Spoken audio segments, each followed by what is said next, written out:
Hey guys, this is Dr. Avery with Rooted Living, and just want to say how much we appreciate you letting us come down to the workshop yesterday. I hope you guys got a lot out of it. 22 kids, great. We had some parents join in. I think it was really beneficial, and hopefully you can start using those tools. But this is a video I'm just going to touch base on, kind of going over what we did last night at the workshop, and you can reference this, and hopefully this is going to be educational for you a little bit, okay? So I went over lower, but I'm going to touch base on some upper stuff just briefly. So we're just going to do thoracic spine just because this is foam rollers here and it's really easy to do. This is a nice one, especially for kids at school all day, sitting too long. You don't really get into this extension position too often, so you can spend some time here. You can keep your butt on the ground, and I'm just going to kind of roll back and forth. You can give yourself a hug. You go arms overhead. You go one arm, both arms. Get creative with it. Just don't go too low. My rule is I'm not going to go past about my rib cage right in here, okay? And that's a really good one. You can spend 3-5 minutes doing that exercise, okay? And then the second one, we're going to jump into quad a little bit, okay? So I break this quad into 3 different categories. What I spent time on last night was going over these inside or middle and outside, okay? So middle is going to be here. So I'm starting with my hip right here on the edge of the foam roller, okay? So I'm starting here, and then I'm just going to try to relax the leg I'm rolling as much as I possibly can, right? And I'm just walking my elbows, my knee walks with me, and I'll take quite a bit of time sometimes and go from this top of my hip to my knee, right? And if you find a spot that's yelling and screaming at you a little bit, breathe into it. And if it's too aggressive, or you're like, oh, I'm really in pain from doing this, it's not that you need to completely stop it. Take a break for the day, start the next day. Just promise yourself you're going to continue to do this. It's going to help prevent a lot of injuries for you guys. So I'm walking all the way down, walk, and then all the way to that knee, right? And then the outside one is this elbow stays on the ground, the same leg I'm rolling. This hand comes out, I'm base right here, and then this foot just does this. Like I'm peeing on a fire hydrant, right? And then I'm just doing the same thing where I'm just walking up and trying to keep that leg I'm rolling completely relaxed. For most of you guys, this is going to be more of the tender one than the middle quad too, okay? So, of course, do both legs. I don't want you walking in circles. And then we're going to do glutes for this next one. So just sit on the foam roller.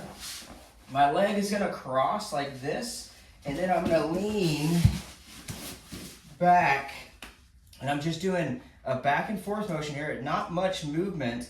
I'll spend maybe about a minute per side right here. As you lean a little bit further, you're going to feel a little bit more. You can get a little bit more midline. Just play with it. You're in a really safe position right here too, okay? And then if the bending the knee is too aggressive, just keep the leg straight and do the same thing right here. It doesn't have to be too crazy. And then, of course, on the same side, on the other side as well. And then calf. So there's 2 bellies of the calf. There's your inside and outside. How I kind of orient this is at first just put some weight on this. This might even be a lot of pressure on that calf to begin with, but I'm pointing my foot this way for the outside, and I'm just doing a back and forth. If I feel like I need more, I can put that leg over top and then put some more pressure in this. But notice my movement.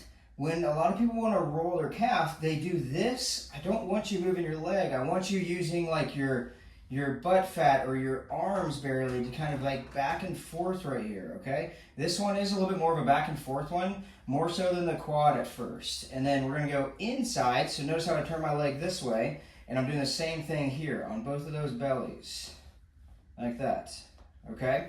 And then this was an extra credit. It's a little advanced, but for the sport of wrestling, I do think it's important to touch base on. This is tibialis anterior from shin splints to shooting and riding legs and everything, and always using this dorsiflexion motion. It's an important muscle to kind of touch base on. So this one we're going to do is, you can get me from this angle here. We're going to start just below the knee. I'm not putting too much pressure on this at first, okay? I'm trying to get comfortable here. I'm not on the knee. I don't want you being here. I want you being below. So the muscle belly starts about right here, a few inches below my hinge in my knee. And then my other knee stays on the ground at first, and I'm just gonna kind of slowly start putting some pressure into this. And as you get used to this, then I can stack and do this motion, and I'm back and forth. Just don't go too low here. You're gonna be hitting the bone. The muscle belly really is in this area, right about here, okay? And the same thing with the calf. I didn't touch base on. We're gonna stop at that muscle belly of the calf, because if we get too low, it's a giant tendon. It doesn't release nearly as efficient as a muscle does. And quick 2 cents going back to the quad. I don't want you on the side of your leg. I want to be very clear about this. This is a giant tendon called your IT band. It does not release like a muscle. It just hurts. It doesn't really give us too much bang for our buck. So again, what I'm going to do with that outside one is I'm here, and notice my hip angle. I'm not all the way here. I'm about yay, right? And then I kind of roll and walk into that, but I relax that leg as much as I possibly can too. And then in any of these rolling techniques too, you can get creative. You can flex your foot, you can extend the foot, you can squeeze the muscle a little bit. But at first, just getting into it and just making a promise to yourself that you're gonna do it really is what I care about. These, if you get on top of these, this is gonna help tremendously with just preventing injuries for you guys too. So in just a moment, Dr. Ambrose is gonna go over the upper body portion that he went over. Hey everybody, Dr. Ambrose here. Gonna go back over our upper body rolling that we did. So if you have a lacrosse ball that is perfect, it's a little firm with a little give, adds more release to the tissue if you can handle it. If your tissues are really sensitive, a tennis ball works well as in addition. It's just a little softer, has more give. So as you get better with this, as you get more proficient, you can increase back up to lacrosse ball. If you decide to go with the tennis ball, maybe that's all you have on hand. So generally speaking, you can, if you have the time, you can roll out way more spots than this for your upper body. But what I pointed out last night was that we're really just looking at 3 spots that hit the biggest bang for your buck. So most of it is releasing a lot of the muscles that tether our shoulder blade to our rib cage and to our shoulder complex. So if we can keep that loose and limber, then we often have more range of motion. We have better blood flow to the shoulder complex, and all these things that help us recover and then therefore perform better as well on and off the wrestling mat. So focus on 3 spots, like I said. We're gonna do a little bit in the front here where your pec inserts onto your shoulder blade. Then we're gonna look at the back where we're gonna be directly on the shoulder blade here, and then a little bit into that upper trap area that gets a little bit of the rotator cuff as well. So basically you're gonna take your ball, you're gonna find that crease where your deltoid, your shoulder meets your pec muscle, and we're just gonna try to find a little groove right there. We're gonna lay face down on it.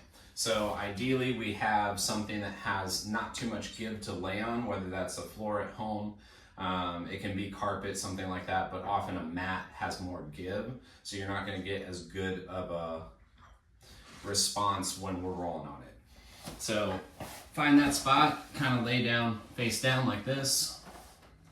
And a good question last night was, does it matter whether the hands face down or face up? Play with it. That just rotates the shoulder in specific ways, so that can either make it more intense or less intense. Oftentimes, if I find a good spot, I find where it's sensitive and I kind of lay into it, I'll play with a little bit of bringing my hand palm up, palm down, and just kind of move the tissue under the contact of the ball, and that helps the release to some degree as well. So generally speaking with this as well, you're kind of doing micro movements at first to find which spot on you, particularly as an individual, is the most sensitive, and that'll get you a good sense of which specific spot on your tissue needs the most care and attention. So once we find that tender spot, the spot that's a little bit much, you really just try to be as still as possible. Let yourself surrender to the experience. It can be a little bit intense. Try to breathe through it. 10 breaths in any one spot is usually about a good time frame for something like this. So often just try to relax as much as you can, or like I said, surrender a little bit. Focus on that steady, slow breathing. And then after 10 breaths, we can move on to the next spot. So like I said, that usually helps open up the front of the shoulder where the pec meets the shoulder blade. Then we're gonna go to the back side. So we can start out with some of these posterior rotator cuff muscles. They're on the actual like bone of your shoulder blade. So these can be really, really intense. Ease into it. You can use the angle of your torso to make it more intense or less intense. So just play with that on your own time. So again, we kind of have this bony ridge on our shoulder blade here. I want to find right underneath that ridge a couple muscles there, and I'll lay down. And so if I'm face up like this, it's going to be less intense. If I turn my torso, puts more weight on my shoulder, that's going to make it more intense. So you can often use this leg to kind of give yourself a little bit more or less pressure depending on your personal sensitivities. Same kind of concept. We're just kind of doing micro movements to see, is that spot the most intense? Is this spot the most intense? The shoulder blade is not a big area of real estate, so we can easily slip off it. We want to stay on it.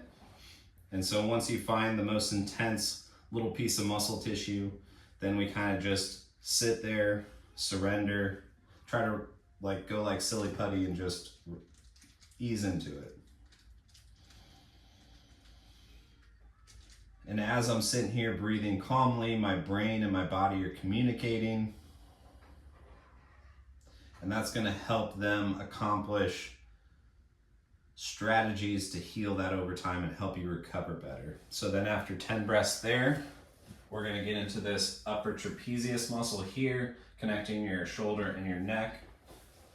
And that's a pretty easy spot to find, easy transition. We'll just go more flat on our back, roll the ball off of our shoulder blade and kind of up into the base of the neck in between that and our shoulder itself. From here, sometimes we find it right away. Sometimes we have to wiggle back and forth. You can use your feet to kind of push yourself into a little bit of a micro bridge, and that'll help put more downward pressure on that tissue. So as we're here, I'll just kind of micro tune my body to try to find the most advantageous position. Use a little bit of feet pressure to put more pressure into the ball. And then same thing, I'm just going inward, relaxing as much as I can, surrendering as much as I can, and breathing slowly. 10 breaths.